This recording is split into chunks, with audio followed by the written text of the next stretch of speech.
What if there was a way to speed up your experience without even stepping on set? Getting good at lighting usually takes years on set, but I found a way to speed it up by a lot. Set.a.light 3D recently released a huge upgrade called V3 Cinema, making it much more suited for motion picture lighting. Everything is photometric, meaning light output, distance, shadow quality and reflections all behave realistically. You have tools to measure lighting ratios like EL zone or the classic light meter. There's a studio mode and an exterior location mode with sun and ambience control. You can set real-world coordinates, time and date for true solar behavior and proper planning. These are the key things for me. The software has helped me become way more confident and faster with my setups over the past years. Because there's one thing you can control, and that's repetition. You decide how many reps you do. So in lighting as a gaffer or cinematographer, I'm still a pretty young gaffer, and to be honest, I had to find ways to get better fast and feel confident in my own setups. And not being able to make decisions quickly costs a lot of time. I've been pre-lighting new and challenging scenarios before a job or experimenting with different lighting setups to see what works best. And the best part, you can do all of that from home without access to any lighting equipment or crew. Obviously, the creative craft is only one part of the job, but often it can be the most time consuming, especially when you're indecisive or don't fully know what you're doing yet. Before I show you how I use the software, I'll tell you why it stands out to me. And if you're lazy like me, the community tab is a great source to steal assets, poses, or even entire sets. You can just copy and paste them into your scene. And last but not least, it's not a subscription. I'll show you how I practice lighting for both daytime and nighttime scenarios within a studio environment. And I've also been wanting to practice night exteriors. This is honestly the best way I've found to do that. Night exteriors are exciting because that's where you really get to paint with light, and that's where it's the most fun. You know, a couple of dozens of wood and behind bushes, corners and cranes with moon. However, it can be quite challenging to approach when lighting such scenes, especially if you haven't done a few already. But this is why this tool is great. You don't have to imagine and hope it will work.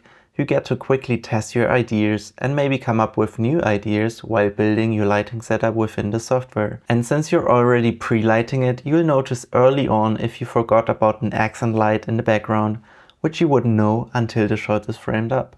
Also, a big factor always is choosing the right lamp. Output is a big factor when it comes to lighting large night exteriors, but being able to quickly swap lights to the correct one is great. Usually you'd need to calculate output and distances and all of that, but this just lets me play around and focus more on the quality of light and already the looks of it, rather than caring about if my moonlight will be bright enough, going through that type of diffusion at that distance, because this software already behaves photometrically. Also, what I think is really convenient is the ability to get a setup plan ready within the software. I usually do my lighting diagrams or floor plans with a different software, but you can save a lot of time by doing it within here. The best use case is being able to see what changes need to be made in each scene or shot, or where being made, depends on how you put it, I guess. So you can plan more efficiently, and you can tell, for example, if B unit can already start taking some lights down when moving on to the next shot. Also, is this Zoe Kravitz and Batman? Also, it just helps you with getting an overview of the fixture amount and where you ended up placing everything while playing around, especially with a scene like this where it's just a huge area. Something that I'd love to do in the future is to work with a soft drop. And guess what? That's exactly what we can experiment with within the software. I found out that you can access Roscoe's soft drop library and browse for all kind of soft drops. They're gonna have a watermark, but it will do just fine. Trust me. Of course, this isn't 100% going to be the same compared to the real thing, especially lighting a night soft drop. I mean, you can actually shine a light through it from behind, but it's not going to behave like it at all. But for me it's still cool to be able to get the idea of lighting with a background and making it look real on camera. And you can get really creative with the software. I wanted to recreate a curved sky blue like I did in my recent YouTube video. I was just using this paper backdrop, removed the stands and got this nicely curved pluff bounce as a result.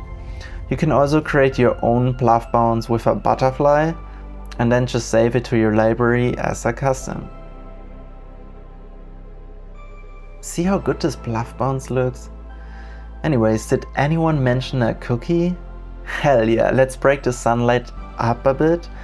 Just Google for a cucullores and you'll be able to import it and it will be automatically recognized as a stencil by the software.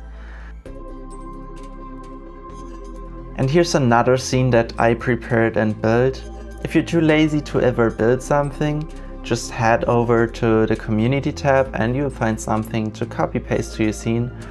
Or what I also love to do on a regular basis is to use the importer and search for 3D objects on the internet and simply import them as well.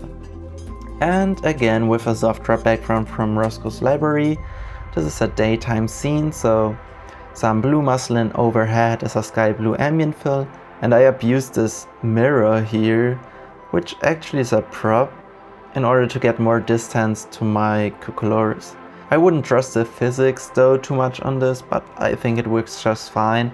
Again, this is not officially a lighting tool in the software. What I also love is, instead of using this God mode perspective, I actually like to switch to a second camera here and then, which is just duplicate, and then I can look and see how the lighting behaves on set, just as I was there in person with a Gaffer's viewing glass. But I hope this one was valuable to you. Let me know if you want to see more lighting practice inside the software. I appreciate you for sticking around, and I hope to see you in the next one. Bye.